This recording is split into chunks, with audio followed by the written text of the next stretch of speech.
बिस्मिल्लाहिर्रहमानिर्रहीम। आज का जो हमारा टॉपिक है ये items of trading and profit and loss account part 2 है और ये काफ़ी इंपॉर्टेंट लेक्चर होगा जी। मैं शुरू में बता दूं, इसको ध्यान से तवज्जो के साथ सुनना है। इसमें से बहुत सारी चीज़ें आपको सीखने के लिए मिलेंगी और आइए हम शुरू करते हैं। और स्पेशली ये पार्ट 2 है, लेकिन ये इसमें रेवेन्यू आइटम हम पिछले लेक्चर्स में पार्ट 1 में डिस्कस कर चुके हैं, ट्रेडिंग के भी और प्रॉफिट एंड लॉस अकाउंट के भी। यहाँ पर हम एक्सपेंसेस की बात कर रहे हैं और असल प्रॉब्लम एक्सपेंसेस की बेस पर होता है, क्योंकि रेवेन्यू में नहीं होता, क्योंकि रेवेन्यू में डायरेक्ट एक ही रेवेन्यू है। और वैसे भी ट्रेडिंग अकाउंट के अगर हम क्रेडिट साइड को देखें तो 3 आइटम आ रहे हैं, रेवेन्यू के पॉइंट ऑफ व्यू से देखें तो सिर्फ एक ही रेवेन्यू आइटम है जो कि सेल्स है, और प्रॉफिट एंड लॉस में सेल्स के अलावा बाकी जो आइटम आ रहे हैं जिसके साथ रिसीव्ड का वर्ड आ जाए लेकिन वो अर्न भी किए गए हों तो वो प्रॉफिट एंड लॉस अकाउंट के क्रेडिट साइड पे शो होते हैं, लिहाजा उसमें कोई एज सच इशू होता नहीं है। एक्सपेंसेस में जो है वो बाज़ दफ़ा जो है वो कन्फ्यूजन रहती है कि अब हमको कैसे पता चलेगा कि इसमें से डायरेक्ट कौन सा है और इनडायरेक्ट कौन सा है, क्योंकि डायरेक्ट को ट्रेडिंग अकाउंट की डेबिट साइड पे जाना है और इनडायरेक्ट जो है उनको प्रॉफिट एंड लॉस अकाउंट की डेबिट साइड पे जाना है। डेबिट साइड पे क्यों जाना है? क्योंकि एक्सपेंस है, तो चाहे डायरेक्ट हो चाहे इनडायरेक्ट हो जाएगा तो डेबिट साइड पे, लेकिन अगर डायरेक्ट हुआ तो ट्रेडिंग में और इनडायरेक्ट हुआ तो प्रॉफिट एंड लॉस में जाएगा। ये बात तो हम यहाँ तक जानते हैं पिछले लेक्चर्स के मुताबिक।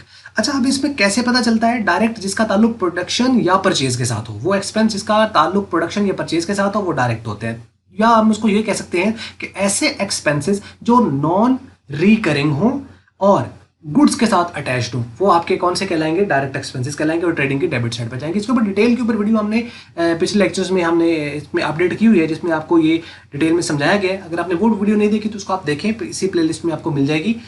और अब हम चलते हैं अपने नेक्स्ट पॉइंट्स की तरफ। इसमें एक्सपेंसेस में जो पहला आइटम है वो है ओपनिंग स्टॉक का। क्लोजिंग स्टॉक पिछले में हमने लेक्चर्स में देखा था, वो शो होता है आपका ट्रेडिंग अकाउंट की क्रेडिट साइड पे अगर वो ट्रायल बैलेंस के बाहर दिया गया हो। अगर वो अंदर दिया हो तो फिर तो वो जस्ट एसेट साइड पे शो होता है। अब ये है ओपनिंग स्टॉक। अच्छा, ये ट्रायल बैलेंस के हमेशा अंदर दिया गया होगा। उसकी क्या वजह है? क्योंकि है ही पिछले साल का, इसका तो है ही नहीं। असल में जो पिछले साल का क्लोजिंग स्टॉक था वही इस साल का ओपनिंग स्टॉक होता है। ओपनिंग स्टॉक है क्या? ओपनिंग स्टॉक से मुराद ये है कि जो हमने चीजें खरीदी थी, सपोज कर लें कि हमने 100 आइटम खरीदे थे, उसमें से 80 सेल हो गए, 20 अनसोल्ड है। अब ये जो अनसोल्ड है ये हमारा क्लोजिंग स्टॉक है। जब ये क्लोजिंग स्टॉक है तो अब पिछले हमारे अकाउंट्स क्लोज हो गए, अब अगला साल स्टार्ट हो गया। जो पिछले साल का यही जो 20 आइटम पड़े थे जो नहीं बिके थे, अब नए साल में तो इनको बिकना है ना, तो पिछले साल का ये क्लोजिंग स्टॉक था और अगले साल के यही 20 आइटम हमारे ओपनिंग स्टॉक बन गए। तो ओपनिंग स्टॉक जो होता है इसको हम पार्ट कंसिडर करते हैं परचेजेस का। यही वजह होती है कि बाज बुक्स में, जैसे कि खास तौर पर ओ लेवल्स और ए लेवल्स की अगर आप अकाउंटिंग देखें, उनके अंदर उन्होंने इसको ट्रीट इस तरह किया होता है कि वो लिखते हैं परचेजेस और ऐड कर देते हैं ओपनिंग स्टॉक और लेस कर देते हैं क्लोजिंग स्टॉक। तो नेट परचेजेस आपके पास इस तरह उनकी आ जाती है। रिटर्न्स भी ऑब्वियसली अगर हैं तो वो भी लेस होती हैं, तो नेट परचेजेस को इस तरह करके वो शो करते हैं। यहाँ पर जो हम ये बुक फॉलो कर रहे हैं, ये किताब ये कहती है कि आपको जो ओपनिंग स्टॉक है उसको ट्रेडिंग अकाउंट की डेबिट साइड पे लिख देना है और जो क्लोजिंग है उसको आपको क्रेडिट साइड पे लिख देना है। तो चूंकि किताब ऐसे ही कर रही है तो हम किताब को ही फॉलो करेंगे और उसके मुताबिक इसको चलेंगे। तो ओपनिंग स्टॉक आपको बात समझ लगी होगी, और जो कल का ओपनिंग है वो आज का कल का जो क्लोजिंग स्टॉक है वो आज का ओपनिंग स्टॉक होगा। यानी लास्ट ईयर का क्लोजिंग स्टॉक करंट ईयर का ओपनिंग स्टॉक है। या हम ये भी कह सकते हैं कि करंट ईयर का ओपनिंग स्टॉक लास्ट ईयर का क्लोजिंग स्टॉक है। तो क्लोजिंग स्टॉक एसेट होता है और जो ओपनिंग स्टॉक है वो एक्सपेंस ट्रीट होता है। जब वो सेल हो जाएगा तो एक्सपेंस बन जाएगा, ठीक है। और यही वजह है कि उसको हम ट्रेडिंग अकाउंट की डेबिट साइड पे लिखते हैं। लेकिन अब इसको पढ़ लेते हैं। वो कहते हैं opening stock is the unsold part of last year purchases. अगर यही अनसोल्ड पार्ट करंट ईयर का हो जाए तो फिर वो क्लोजिंग बन जाएगा। इट हैज डेबिट बैलेंस, इसका डेबिट बैलेंस होता है in the trial balance and hence shown on the debit side of the trading account. तो चूंकि इसका डेबिट बैलेंस होता है तो उसको ट्रेडिंग अकाउंट की डेबिट साइड पे ही शो करते हैं। It is interested to note that the last year's closing stock is the current year's opening stock. Last year का जो क्लोजिंग स्टॉक है वो करंट ईयर का ओपनिंग स्टॉक है। लेकिन नेक्स्ट चलते हैं और वो आइटम है परचेजेस। परचेजेस क्या है? जो हमने चीजें खरीदी करंट ईयर में, जो हमने चीजें परचेज की हैं किसके लिए? आगे बेचने के लिए, उन्हें हम परचेजेस कहते हैं। अब हम परचेज क्या करते हैं? ट्रेडिंग अकाउंट की डेबिट साइड पे शो करते हैं क्योंकि हमारा एक्सपेंस होता है और ये हम वही एक्सपेंसेस होते हैं जो कि चीज़ें बिक गई हैं। अब इसमें अगर कोई नहीं बिका तो वो इसमें से माइनस हो जाएगा, ठीक है। ये जैसे क्लोजिंग स्टॉक आपके पास है और अगर पिछले साल को पड़ा तो वो ऐड हो जाएगा। वो तरीकाकार इसी के मुताबिक होता है। लो जी, purchases are the value of the goods purchased in the current accounting year it has debit balance, purchases का बैलेंस भी डेबिट होता है in the trial balance and it is shown on the debit side of the trading account. If there you find purchases return in the trial balance, अगर आपको purchases returns मिलती हैं trial balance के अंदर, तो आपको क्या करना है, उनको इसमें से माइनस कर देना, then simply deduct them from the purchases. Such purchases are called net purchases. वो जो रिजल्ट आएगा उन परचेजेस को हम नेट परचेजेस कहेंगे। मतलब परचेजेस में से जब रिटर्न्स माइनस हो जाती हैं तो जो रिजल्ट आता है उन्हें हम नेट परचेजेस कहते हैं। तो नेट परचेजेस फाइनल कॉलम में शो होती है ट्रेडिंग अकाउंट के। Purchases returns has credit balance, क्योंकि परचेजेस का कॉन्ट्रा अकाउंट है ना ये, तो परचेजेस का बैलेंस होता है डेबिट और परचेजेस रिटर्न का होगा credit. Therefore, these are deducted from the purchases on the debit side of the trading account। और यही वजह है कि हम उनको डेबिट साइड पर है लेकिन लेस कर रहे हैं। और डेबिट साइड पर अगर कोई चीज लेस हो रही है तो उसका बैलेंस डेबिट नहीं है, उसका बैलेंस क्रेडिट है, तभी तो वो लेस हो रहा है। नेक्स्ट जो आइटम है, तो अब तक आपको पता चल गया ओपनिंग स्टॉक, क्लोजिंग स्टॉक पिछले में हमने देख लिया, ओपनिंग स्टॉक पता चल गया और परचेजेस, उसके वाले से कोई डाउट नहीं होगा। अब चलते हैं कैरेज इनवर्ड की तरफ। कैरेज होता है जी किराया, जो कहते हैं ना metro cash and carry. Carry का मतलब उठाना, तो यानी कैरेज का मतलब है कि यानी कहीं से चीजें आपने उठाई है तो उसका जो भी आपने कैरेज वगैरह पे किया है, जो उसका किराया वगैरह पे किया है, तो आपका कैरेज कहलाएगा। अब इसके साथ बाज़ दफा एक वर्ड आता है इनवर्ड। अब ये क्या होता है, इसको इनवर्ड के पॉइंट ऑफ व्यू से भी हम देखेंगे और यहाँ पर आउटवर्ड के पॉइंट ऑफ व्यू से देखेंगे, और ये दोनों पॉइंट्स हैं इसके कैरेज के हवाले से। तो आइए हम इनको पढ़ लेते हैं। ओवरऑल ये है, इस पूरे के अंदर मैं अगर आपको उर्दू में बता दूं डायरेक्टली, तो उसका ये मतलब है कि कैरेज अगर इनवर्ड आता है, इनवर्ड का मतलब है कि चीजें बिजनेस में आ रही हैं, इन हो रही हैं। बाज़ दफा इसको कैरेज इनवर्ड नहीं लिखा जाता, कैरेज इन लिखा जाता है, तो वो भी वही चीज है, कैरेज इन और कैरेज आउट। ठीक है, तो कैरेज इन मतलब कैरेज इनवर्ड है, कैरेज आउट कैरेज आउटवर्ड है, और बाज़ दफा इसको खाली कैरेज लिखा जाता है। अब सवाल यहाँ पर ये पैदा होता है कि अगर कैरेज इन हो या इनवर्ड हो तो हम क्या करेंगे, कैरेज आउट या कैरेज आउटवर्ड हो तो हम क्या करेंगे, और अगर खाली कैरेज आ जाए तो हम क्या ट्रीटमेंट करेंगे। क्या सब में एक ही ट्रीट करना है, ये डिफरेंट है? नहीं, डिफरेंट होता है, लेकिन वो डिफरेंट क्या है उसी को देखना है। देखिए, कैरेज इन या कैरेज इनवर्ड होगा तो वो ट्रेडिंग अकाउंट की डेबिट साइड पर जाएगा, क्योंकि उसका ताल्लुक किसके साथ है, परचेजेस के साथ, क्योंकि हम चीजें खरीद कर ला रहे हैं और रास्ते का एक्सपेंस है, रास्ते का जो एक्सपेंस होता है डायरेक्ट होता है, वो कहाँ जाएगा, ट्रेडिंग अकाउंट की डेबिट साइड पर। अगर कैरेज आउटवर्ड या कैरेज आउट लिखा हुआ है तो फिर इसका मतलब है कि चीजें बाहर जा रही हैं बिजनेस से, इन नहीं हो रही। मतलब चीजें हमारे बिजनेस से पहुंच गई थी, अब वो बिजनेस से बाहर जा रही है। तो बिजनेस से बाहर क्यों जा रही है, सेल होने के लिए, सेल हो गई, दैट्स वाई कि वो आउट हो रही हैं। तो इस वजह से कैरेज जो आउटवर्ड होगा वो हमारा सेल्स के साथ इसका एक्सपेंस है, ये भी एक्सपेंस, लेकिन इसका ताल्लुक सेल्स के साथ है। तो जिनका सेल्स और मार्केटिंग वगैरह के साथ एक्सपेंस का ताल्लुक होता है वो हमारे इनडायरेक्ट एक्सपेंस होते हैं और वो जाते हैं प्रॉफिट एंड लॉस अकाउंट में, लिहाजा ये जाएगा प्रॉफिट एंड लॉस अकाउंट की डेबिट साइड पर। तो ये बात आपको यहाँ तक समझ लगी होगी। अब आता है कि अगर खाली कैरेज लिखा हो तो क्या करेंगे। देखिए, अगर खाली कैरेज लिखा हो तो हम ये एज्यूम करते हैं कि ये हमारा डायरेक्ट एक्सपेंस ही है, दैट्स वाई हम इसको फिर ट्रेडिंग अकाउंट की डेबिट साइड पर लिख देते हैं। ये बात आपको यहाँ तक तीनों पॉइंट थे, आपको समझ लगी होगी। आइए हम इसको पढ़ भी लेते हैं। वो बात करता है carriage inward are the expenses of the transportations. ये ट्रांसपोर्टेशन है, गाड़ी वगैरह का खर्चा है, which incurred from point of the purchase to the point of godown।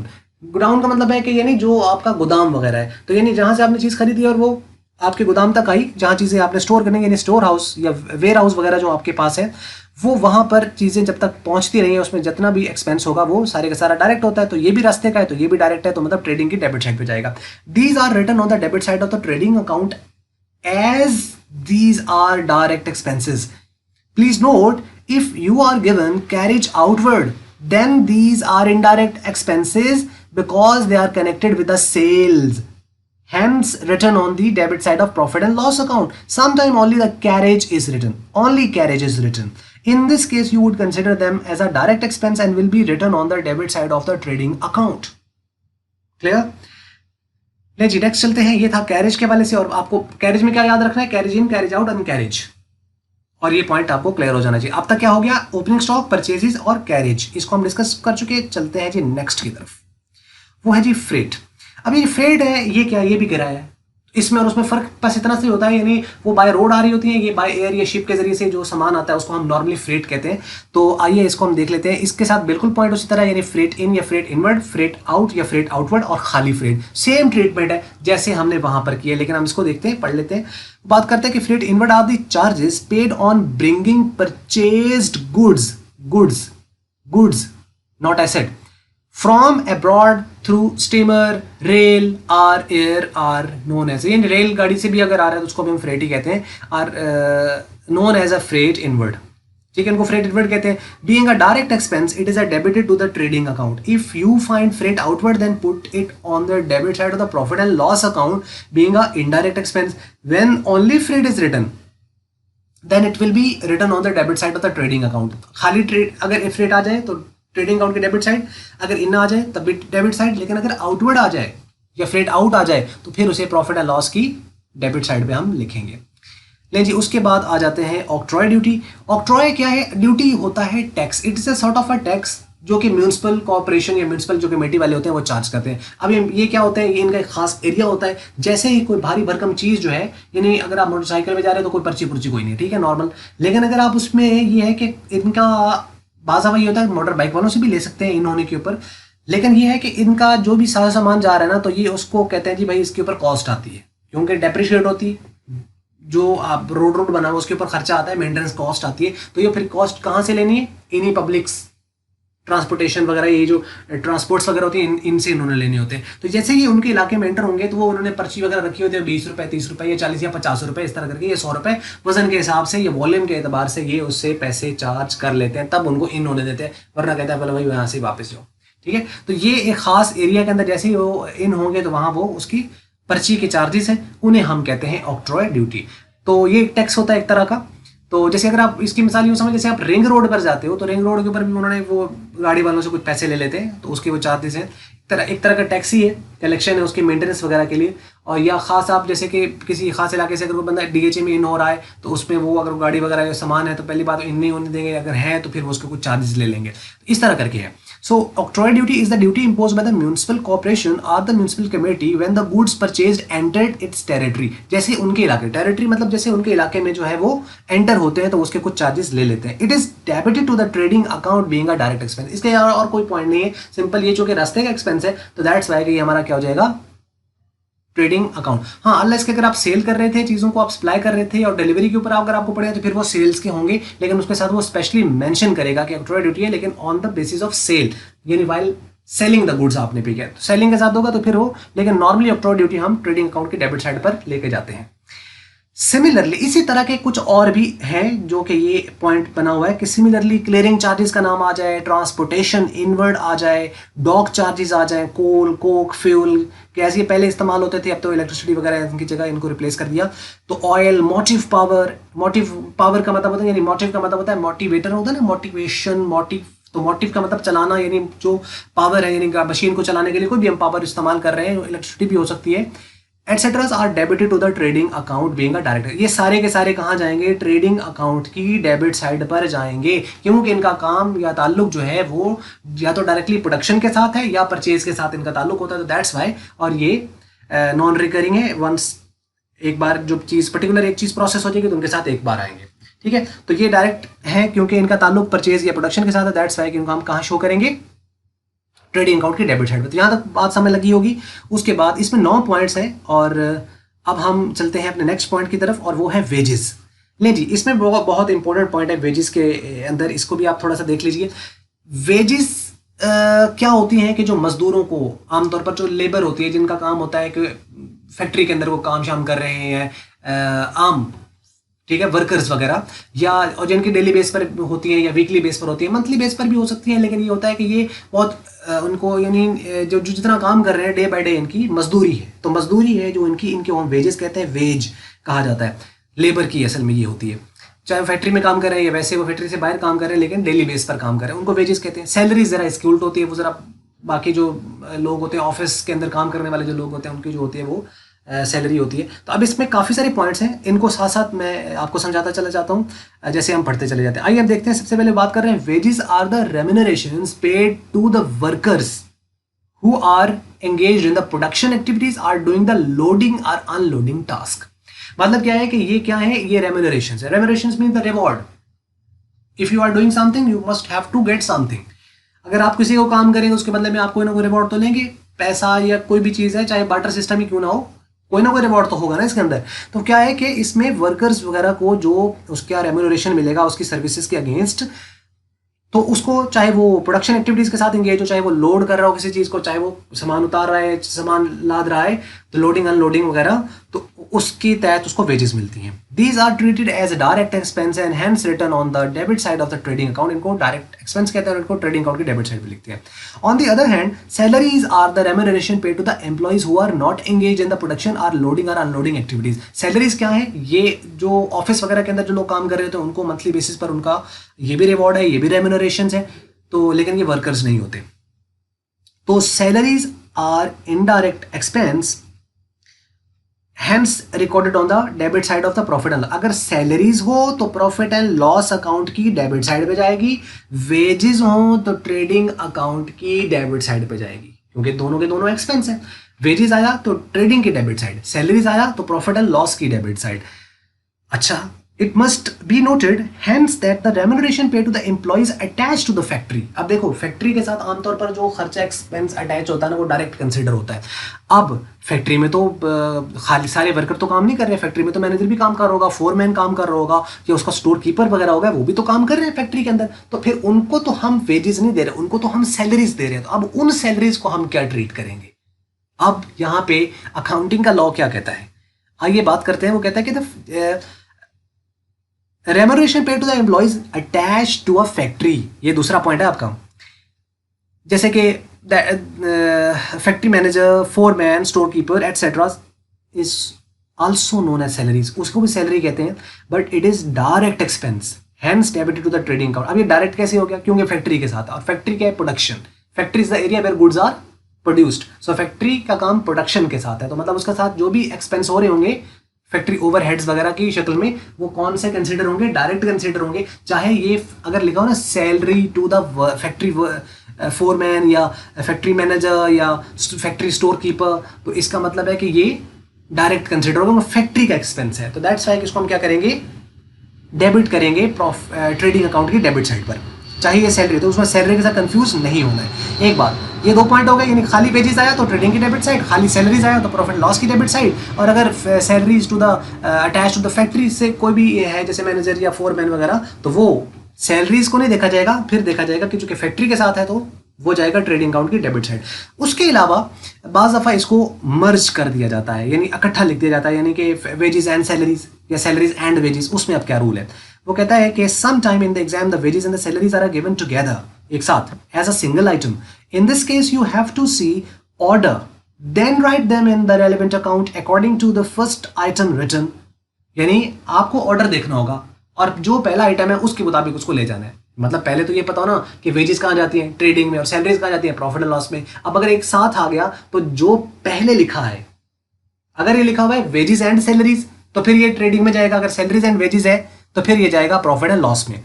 For example, if the wages and the salaries are given, then these will be written on the debit side of the trading account. If salaries and the wages are given, then these will be written on the debit side of profit and loss account. Clear होगी बात? अब इसके हवाले से कोई और point नहीं है, रिवाइज करें तो वेजेस ट्रेडिंग में, सैलरीज प्रॉफिट एंड लॉस में। अगर वेजेस फैक्ट्री के साथ अटैच, सैलरीज फैक्ट्री के साथ अटैच है तब भी वो ट्रेडिंग की डेबिट साइड पे, और अगर वो वेजेस एंड सैलरीज आ जाए तो ट्रेडिंग की डेबिट साइड, लेकिन अगर सैलरीज एंड वेजेस आ जाए तो प्रॉफिट एंड लॉस की डेबिट साइड। हाँ, और एक और चीज़ है, बाज़ दफ़ा वो देगा मर्ज ही, लेकिन आपको कहेगा इसमें से 60% फैक्ट्री का है। अब आपको ऑर्डर को नहीं देखना है। फॉर एग्जाम्पल, उसने कहा कि सैलरीज एंड द वेजेस इतनी है, और आगे उसने कहा कि 60% जो है वो जी ऑफिस की है या सैलरीज है। अब आपको क्या करना है? जितनी टोटल सैलरीज एंड वेजेस दी, अब हम ऑर्डर को नहीं देखेंगे सैलरीज एंड वेजेस दिया हुआ है, वेजेस एंड सैलरीज दिया हुआ है। अब उसने रेशियो खुद बता दिए कि 60% जो है वो सैलरीज है, तो मतलब 40% वेजेस है। अगर वो रेशियो बता देता है तो फिर उसके अकॉर्डिंगली, ठीक है, यानी अगर उसकी वो परसेंटेज दे देगा तो फिर हम ऑर्डर को नहीं देखेंगे, फिर हम उसको कैलकुलेट कर लेंगे, टोटल की परसेंटेज जितनी वो है वो हम ले लेंगे। ले जी, उसके बाद नेक्स्ट पॉइंट है और वो है इंश्योरेंस का, और इंश्योरेंस के साथ भी काफ़ी सारे पॉइंट हैं, और उसके बाद इसके अलावा फिर 2 पॉइंट और हैं। अच्छा, वो बात कर रहे हैं insurance in transit.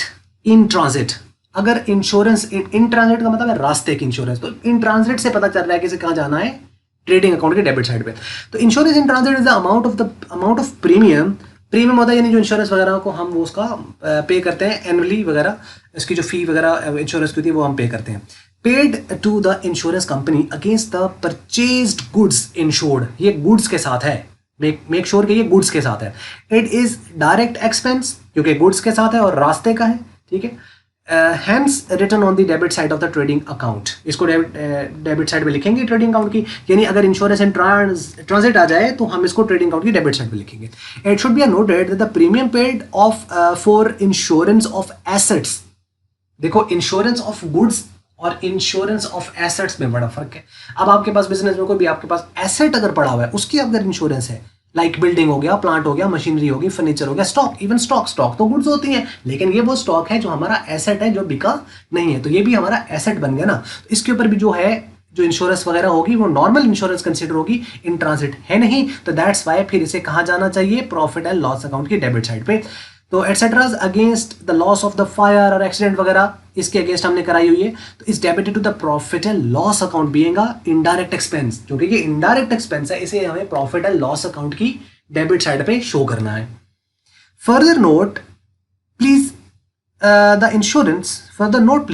The insurance premium paid on account of insurance of honours life, insurance of honours life यानी उसकी लाइफ इंश्योरेंस, तो लाइफ इंश्योरेंस और है, अगर लाइफ इंश्योरेंस है मालिक की तो कहते हैं कि can not be regarded as a business loss. अगर ये एम्प्लॉइज की होती तो फिर हमारा प्रॉफिट एंड लॉस में जाना था, लेकिन अगर यहाँ पर इंश्योरेंस ऑफ ऑनर्स है, ऑनर्स की लाइफ है, तो ऑनर्स तो वो तो उसका जो है वो उसकी जाती कंसिडर होगी, उसकी ऑनर्स की लाइफ की जो इंश्योरेंस है वो बिजनेस का तो नहीं है, ऑनर सेपरेट है, बिजनेस और है, मालिक और है, सेपरेट एंटिटी कॉन्सेप्ट। तो इसको हम फिर क्या ट्रीट करेंगे, अगर वो बिजनेस से पे हो रही है ऑनर्स की लाइफ इंश्योरेंस तो उसको क्या ट्रीट किया जाएगा, ड्राइंग ट्रीट किया जाएगा। Can not be regarded as a business expense, it is a owner's personal expense, उसकी जात के साथ है ना, तो hence debited to the drawing account, वो डेबिट होगा ड्राइंग अकाउंट के अंदर। क्लियर होगी बात यहाँ पर। तो मतलब इंश्योरेंस के साथ हमारे पास कौन कौन से पॉइंट आ गए, एक हो गया इंश्योरेंस इन ट्रांजिट, अगर इंश्योरेंस इन ट्रांजिट है तो हम इसको यही एज्यूम करते हैं कि ये रास्ते की है, इन ट्रांजिट से पता चल रहा है, और गुड्स के साथ है, दैट्स वाई ट्रेडिंग की डेबिट साइड पे जाएगा, डायरेक्ट एक्सपेंस है। लेकिन अगर एसेट्स की इंश्योरेंस हो तो फिर वो जाएगी, यानी इंश्योरेंस ऑफ वो लिख देता है plant, insurance of the machinery, insurance of the building, इस तरह करके लिख देता है, तो इसका मतलब फिर वो नॉर्मल इंश्योरेंस है, इसे प्रॉफिट एंड लॉस की डेबिट साइड पे जाना है। खाली इंश्योरेंस भी लिखी हो, मतलब उसके साथ कुछ भी मेंशन ना हो, तो वो भी प्रॉफिट एंड लॉस अकाउंट की डेबिट साइड पे जाएगी। और अगर आ जाती है life insurance premium paid for the owner, तो फिर वो जाएगी ड्राइंग में, ठीक है, यानी कैपिटल से डायरेक्टली लेस कर दें या ड्राइंग में ऐड करके लेस कर दें, एक ही चीज होगी। तो ये थे इंश्योरेंस के हवाले से। और लास्ट 2 पॉइंट्स हैं custom duty and the excise duty. अब कस्टम ड्यूटी एक्साइज ड्यूटी दोनों के दोनों टैक्स हैं, क्योंकि ड्यूटी है, टैक्स होता है ड्यूटी, ठीक है। तो अब इसमें कस्टम जो है ये इंपोर्ट एक्सपोर्ट पर है और एक्साइज प्रोडक्शन के साथ है। टैक्स है प्रोडक्शन के, जो चीज़ आप बना रहे हो उसके बनाने पर टैक्स, और जो चीज़ आप इंपोर्ट कर रहे हो उस पर टैक्स, या जो चीज़ एक्सपोर्ट कर रहे हो उसके ऊपर टैक्स। ले जी, custom duty is the tax imposed by the government on the imports and exports of the goods. Tax imposed on the imports या इंपोर्टेड गुड्स जो आप इंपोर्ट कर रहे हो is called import duty, hence debited to the trading account being a direct expense। ठीक है, तो क्या होगा, डायरेक्ट एक्सपेंस हो जाएगा। तो इंपोर्ट आप कर रहे हो, मतलब जो चीज आपकी आ रही है किसी दूसरे मुल्क से, उसके ऊपर आप चूंकि रास्ते की है, इंपोर्ट आपने किया, तो मतलब ये परचेज आप कर रहे हो, तो ताल्लुक किसके साथ हुआ इंपोर्ट ड्यूटी का, परचेजेस के साथ। तो कहाँ जाना चाहिए, ट्रेडिंग अकाउंट पे और डेबिट साइड पे जाना चाहिए, क्योंकि डायरेक्ट एक्सपेंस है। और tax impose on the exports, export हम करते हैं जब हम चीज़ों को बेचते हैं, जो दरामदाद बरामदाद, तो एक्सपोर्ट में हम क्या कर रहे हैं, बरामदाद कर रहे हैं, यानी बाहर मुल्क से चीज़ें भेज रहे हैं, तो उसे हम कहेंगे export duty. Hence debited to the profit and loss account being a indirect expense, क्योंकि सेल के साथ ताल्लुक है। ठीक है, note if the word of import and export is not mentioned and only the custom duty is a return, then it will be debited to the trading account being a direct expense। मतलब उसके साथ खाली लिखा हुआ है जी custom duty लिखा हुआ है, ठीक है, इसके साथ इंपोर्ट ड्यूटी एक्सपोर्ट ड्यूटी नहीं लिखा हुआ, खाली कस्टम ड्यूटी लिखा हुआ है, तो फिर हम इसे क्या ट्रीट करेंगे, अपना डायरेक्ट एक्सपेंस और ट्रेडिंग अकाउंट की डेबिट साइड पर ले जाएंगे। और आखिरी है जिसमें वो बात कर रहा है कि excise duty is the tax imposed by government on the goods purchased. ये वो टैक्स है जो गवर्नमेंट ने इम्पोज किया है चीज़ें खरीदने के ऊपर, सॉरी परचेज के ऊपर, प्रोड्यूस के ऊपर, कि it is a tax impose by the government on the goods produced, कि जो चीज़ें हमने प्रोड्यूस की हैं, जो बनाई हैं विद इन द कंट्री, यानी हमारे अपने मुल्क के अंदर एक फैक्ट्री थी, उसके अंदर बन रही थी। अभी ट्रेडर का तो नहीं है, लेकिन प्रोड्यूसर का है। लेकिन एनी हाउ अगर आपको कोई क्वेश्चन में आ जाता है तो फिर ये नहीं देखेंगे चल ट्रेडर प्रोड्यूसर, उसने मिक्सअप, मैंने शुरू में बताया था कि इसने मिक्सअप से ही की हुई सारी चीज़ें, स्पेसिफिकली कोई नहीं है, लेकिन नहीं हाउ अगर एक्साइज ड्यूटी आ जाता है तो आप उसको डायरेक्ट एक्सपेंस कंसिडर करेंगे। Being a direct expense it is debited to the trading account. ले जी, ये 9 पॉइंट्स ये थे और मजीद कुछ एक्सपेंस के हैं, चूंकि वीडियो बहुत लंबी हो जानी थी, मेरा दिल तो था कि उसको एक साथ में किया जाए, लेकिन 25 मिनट पे तो ये चली गई है। तो इस पे हालांकि मैं बहुत स्पीड के साथ इसको लेकर चलाऊं और फिर भी इतना टाइम लग जाता है। तो एनी हाउ अगर आपने वीडियो पूरी देखी है तो यकीनन इसमें से आपको बहुत कुछ सीखने को मिला होगा और बहुत सारी चीज़ें आपने जो है वो लर्न की होगी। अगर आपने ये लर्न की है तो आप इसको दूसरों तक पहुंचाना आपकी ड्यूटी है। वीडियो आपको अच्छी लगी है मल्टीपीडिया की तो उसको आप लाइक कर लें, शेयर कर लें दूसरों के साथ। अगर आपको अच्छी नहीं लगी तो उसको आप डिसलाइक जरूर करें। और वीडियो देखने का बहुत शुक्रिया।